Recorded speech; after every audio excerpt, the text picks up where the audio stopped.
Okay, we're going to move on to the wide receivers here. We have breaking news. This is today. If you're listening to this, it probably, you've already heard about this. But Josh Gordon is signing with the Kansas City Chiefs. He's getting reinstated into the league. I mean, boy, it seems like every year. It's like, what team is Josh Gordon on, huh? Josh Gordon roulette. Yeah. So, how do you feel? How do you feel about this? This is definitely someone that I think this is someone that actually it won't be on the waiver wire. This will be someone depending on your league, but most leagues right now you can add him right now. So just because he wasn't on any team and there's no whatnot. So, are you adding Josh Gordon? I am not. I do not care. I give zero fucks that Josh Gordon has signed with the Kansas City Chiefs. This is Le'Veon Bell all over again with the Chiefs. It's just because, like, oh my God, Josh Gordon. And you remember what he did in 2013. That's 8 years ago, bro. Like, guys. He had some good games. He's had some good games. He's had some decent games. But in fantasy, as far as being inconsistent. Yeah. Like, 8 years ago, he had this, like, once in a blue moon type of season. And, like, rookie. And it's like people are still holding on to this like vision of Josh Gordon. I mean, the guy's been in and out of the league for the last 6-7 years, whatever it may be. I mean, he's going to be 30 years old, or he is 30 years old right now. So, I mean, in terms of wide receiver age, the guy hasn't been in the league consistently for the last 6-7 years. Like I said, he's coming over. He's got to learn a whole new offense. So it's not like he's going to step in day one and be like this guy. I mean, you still got Tyreek Hill and Travis Kelce, who are the main targets in this offense. You got McCole Hardman, you got Demarcus Robinson. I mean, it's just, what is Josh Gordon going to be? The fourth best option in this offense? Do you think it's not like Mahomes is going to stop targeting Tyreek Hill and Kelce? So he's going to be like, oh, let me go target Josh Gordon. I don't think it's going to affect their targets, but I think it might fuck with McCole Hardman's targets. It could, but McCole Hardman's targets have been like this anyways, up and down. Yeah, exactly. Up and down. So like that makes me want to get rid of McCole. If I don't have McCole Hardman, but if I were, I'm trying to package deal him, wrap it up, fucking send it to somebody because if you can, I don't think you can, but I think that. But as far as fantasy goes, I think it affects this team in that way the most. I think that's the most it affects. I think it just helps Pat Mahomes a little bit maybe, and it just hurts McCole Hardman and Byron Pringle and freaking Demarcus Robinson. Only good thing that Josh Gordon comes back is that means that someone's going to waste their waiver claim on him, which means that someone will fall to you. Well, it's not going to. Or you'll move up the ladder. He's not on waivers, though. Or so if someone gets FAAB or whatever, then they're just blowing FAAB. You can just add him, though, right now. Okay, well, then that means that they have to drop somebody. And exactly. Someone might drop somebody. Actually, good. okay, let's say that. Go to your recent activity. Go to your league, press league, recent activity, and see what people drop for Josh Gordon. Because there's going to be a good player. Someone's going to drop a good player to pick up Josh Gordon. Yeah, that's a good. That's a good and call. then you'll swoop up that good player. It's like after week one, I'm in the league. Someone dropped Javonte Williams after week one, and I'm like, it's like, what are you, bro? You couldn't have dropped somebody else. Why would you drop Javonte Williams? Yeah, like drop your kicker. Yeah, like what are you doing? And someone swooped him up. They put like $85 out of their $100 to get him, which is well deserved because I mean you want Javonte Williams on your team. But I'm just saying, like somebody's going to drop a really good player to pick up Josh Gordon, and that's where you capitalize. That's where you go out and you get that player, and you boost your roster. But yeah, this is just. I do this all the time. Like, dude, good for Josh Gordon. I'm glad he's back in the league. Glad he's been, as a person. Yeah, glad he's been able to clear up his, what he's been going through mentally or whatever, drugs and whatever it is, substance abuse and stuff. But in terms of fantasy, I'm just, over it. But let's go into the real wide receivers, guys. We're going to go into the waiver wire and actually put on as a claim. We got Emmanuel Sanders fucking out here just as like, hey, Gabriel Davis, scoot over. I'm playing. What do you think? Yeah, I love it. Man crush Manny Sanders, Yeah, we've talked about Manny Sanders for years. Yeah, and it's kind of good because when we were doing the last minute lineup live stream on Sunday morning before the games, we had a couple, Manny Sanders or this player, Manny Sanders or that player, and I think we all kind of agreed Manny Sanders. So it always feels good. Like I said, we don't always get it right 100% of the time, but it does feel good. When we can give you that deciding edge of like, hey, play Manny Sanders over this guy, and he comes out and he puts up crazy good stat. He had 5 catches, 94 yards, gets you the 2 touchdowns. I mean, he's available in 75% or more leagues right now. And then just hashtag interesting stat. Out of all the Bills wide receivers, he's actually played the most snaps out of any Bills wide receiver. He's played more snaps than Stephon Diggs so far through 3 games. The bad side of that is that he's third in targets behind Diggs and Beasley. Diggs has, I believe, 32. Diggs has 30. Diggs has 32. Beasley has 30. And then I think Manny Sanders has like 18, 20 around there somewhere. But it's not, I mean, that's still. Yeah.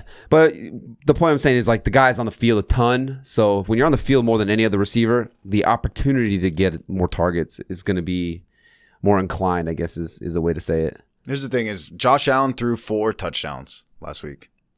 Obviously, and Washington's not a bad defense. No. You know what I mean? So there's going to be plenty of opportunities to fall in the end zone too, even if he's the third guy there. That's like a decent wide receiver 3 flex play, Emmanuel Sanders. Or even if he's on your bench, prevent somebody else from scoring against you. I like it. Yeah. How does he throw 4 touchdowns and none to Diggs? I don't know, but good for Manny Sanders. Yeah. But, I mean, if having a guy like him on the outside, Beasley too. I mean, it just makes Diggs' job easier because now the defense are going to have to be like, okay, we have to account for these guys too, because if we just try to double Diggs and shut him down, then we're leaving these guys screwed, open, and Josh Allen's finding the open guy, and they're even finding Dawson Knox too. Yeah, so I love Manny Crush. Manny Sanders. Yeah, I like it. Let's go on to the next wide receiver. We talked about him last week, I'm pretty sure. Did we? Yeah, Christian Kirk. Did we? Yeah. Yeah. Well, I think we talked about him after week 1. Okay, that's right. But people are not paying attention. They're not listening. They're probably not winning either because they're not listening. Yeah, we've have him in one of our leagues, me and you, in a full point PPR. It's nice. Yeah.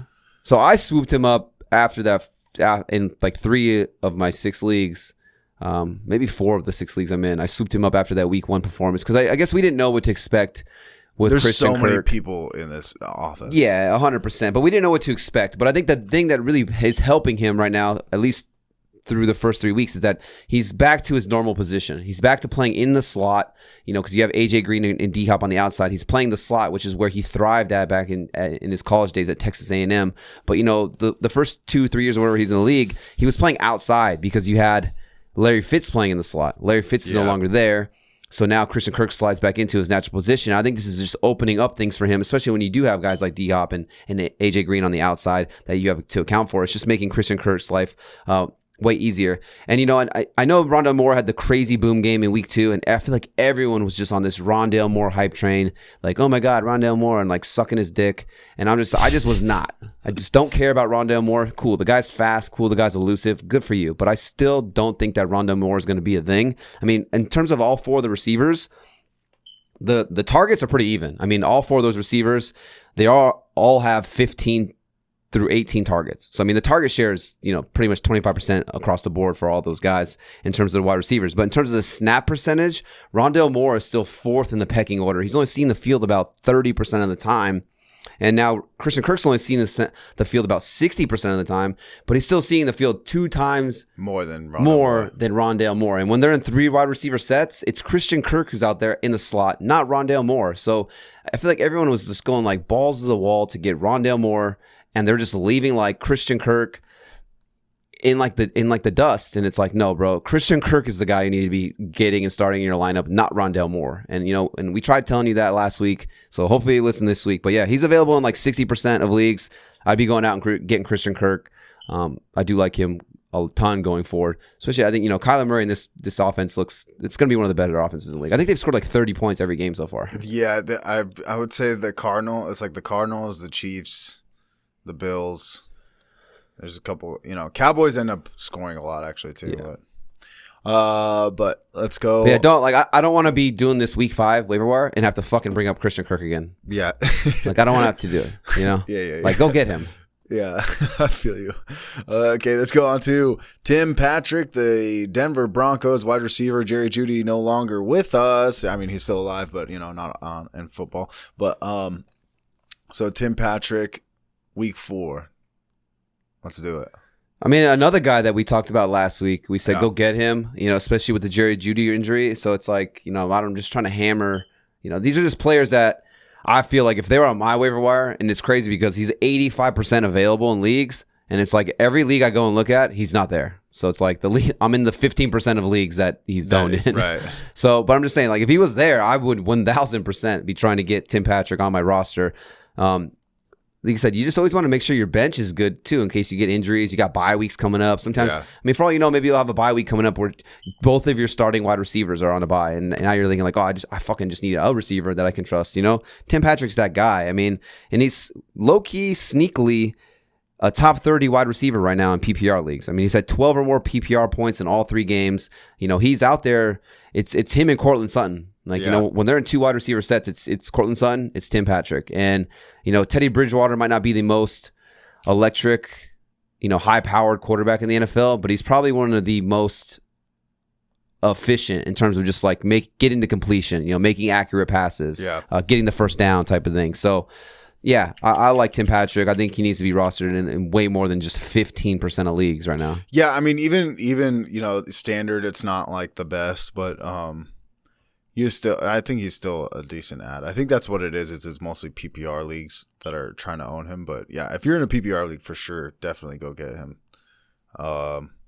Would you be spending a waiver wire on Tim Patrick? Yeah, I'm not mad at it because, like I said, he's a wide receiver too. I mean, I guess you want to say Cortland Sutton's the guy, but I mean, Sutton had that crazy week 2, but last week week 3, Cortland Sutton didn't do shit. It was Tim Patrick who led this offense in terms of receiving. So I think that's how it'll be. To me, Tim Patrick is like the 1B. Cortland Sutton, I guess you could say, is the 1A. But they're the 1A, 1B on this team. So I don't think one is better than the other. I think they are the exact same player, if you want to be honest with me. But I just think that Cortland Sutton is like the hot name. You think about Tim Patrick, you're just like, oh, this guy's got 2 first names. Like, I'm not starting him. Yeah. But to me, they're the same exact player. So yeah, I would be wasting a waiver claim, or not wasting, but I would be using. You're going to use Tim Patrick. There you go. Okay, well, last wide receiver here. Is this another IR ad or what? Yeah, so another speculative ad. I mean, if you go through here, he's not even going to show up. This is T.Y. Hilton, by the way. T.Y. Hilton from the Colts. So he should be coming off the short-term IR, whether it's this week coming up against Miami. If not, week 5, maybe week 6 at the latest he comes back. But just a guy, like I said, if you have an IR spot, you know, because if you go to wide receivers right now and you see who the best available is, like, he's not going to pop up because he's projected 0 points. So that's why it's always good, Mike. I know you always bring it up. You go to like roster percentage, right? Yeah. So yeah, you'll go to the roster percentage to see who the highest rostered players are that are on the waiver wire. And if you bring that up, you'll see T.Y. Hilton. His name kind of jumps up to the top. But yeah, he's been on IR. He had that little surgery on the back of his neck. I've been reading a lot of reports saying that he's been healing really well. He's doing pretty good. And I think, you know, maybe this Colts offense needs that. You know, obviously Michael Pittman's pretty good. Pascal's, you know, his guy, but, you know, T.Y. Hilton is a guy they kept in free agency. They re-signed him, so, you know, they want to utilize him. And I mean, who knows? Maybe he comes back. I mean, we saw T.Y. Hilton turn it on towards the tail end of the season last year, so maybe he comes back and he keeps that going forward into this season when he's finally healthy with Carson Wentz and the Colts. But like I said, grab him, throw him in your IR spot. It doesn't cost you anything. Even in one of my leagues, like, I just grabbed him and I threw him on my bench because I was just like, you know what, like, I don't know. The upside that he presents is just so much more higher than like having a 5th or 6th string receiver, you know? Yeah. Or like having like a backup tight end or something like that, you know? Like, it's like, all right, you know, like I'm not gonna have Hunter Henry on my team. Like, I'm gonna go get T.Y. Hilton to see what he offers, you know? Like, honestly, I would rather have T.Y. Hilton than Rondale Moore, like, because I feel like T.Y. Hilton can come back and be like the main guy there potentially. Rondale Moore is fighting 3 other guys to get targets and to get on the field. So I just think, you know, T.Y. Hilton's upside and what he presents is low risk, high reward. Yeah, totally. Yeah, you can probably add him too because there's a lot of other excitement for the waiver wire. You probably don't even have to put a waiver claim in here. Yeah, that's what I mean. You just add. Yeah, or if you got FAAB, maybe throw $1 on there. Yeah, totally. Just throw like $1 on there, and then you probably get him for $1. Or maybe because no one's paying attention to him right now. Yeah, bro. Be like, smell you later. I got a wide receiver 1, baby. Not fantasy wide receiver 1, but for the team. Yeah. Okay, I think we're going to go into tight ends. We got Jakobi Meyers. Oh, yeah, we got one more. Jakobi Meyers, baby. Jakobi Meyers for the New England Patriots. Tell the people what's going on. Yeah, so Jakobi Meyers from the Patriots, it depends on what site you're on and what app you use, but he's like 40 to 80% available in leagues. And, I mean, Maybe That's it's not a sexy huge because variation. it's yeah. Maybe it's not sexy because he's with the Patriots, and the Patriots offense looks pretty bad right now. But for what it's worth, he's leading the team in snaps for the wide receivers, and he's leading the team in targets. 14 targets. Yeah, 14 targets. That's insane. He leads the team with 29 targets. I believe it was 11 more than the next closest player. So he seems to be Mac Jones' go-to guy. Now, N'Keal Harry might come back in the next week or two. Former first-round pick, draft-round pick, N'Keal Harry. And, there were reports that N'Keal Harry was doing pretty good prior to getting hurt in training camp. So maybe that affects Jakobi Meyers. But, I mean, if you're telling me there's a guy who leads his team in targets, he's on the field more than any wide receiver on his team, I think that guy should be rostered, right? I mean, it just makes sense that he's the number one receiver on his team. That guy needs to be rostered. So, yeah, I think Jakobi Meyers is a good depth play. A good wide receiver 3, wide receiver 4. Yeah, definitely. 14 targets. I mean, really think about that. That's a lot of targets in one game. Yeah, definitely go get Jakobi Meyers. That's a big thing that I like to do in fantasy is just really look for the guy who's the main offensive piece on an offense. Maybe one that doesn't score a lot, but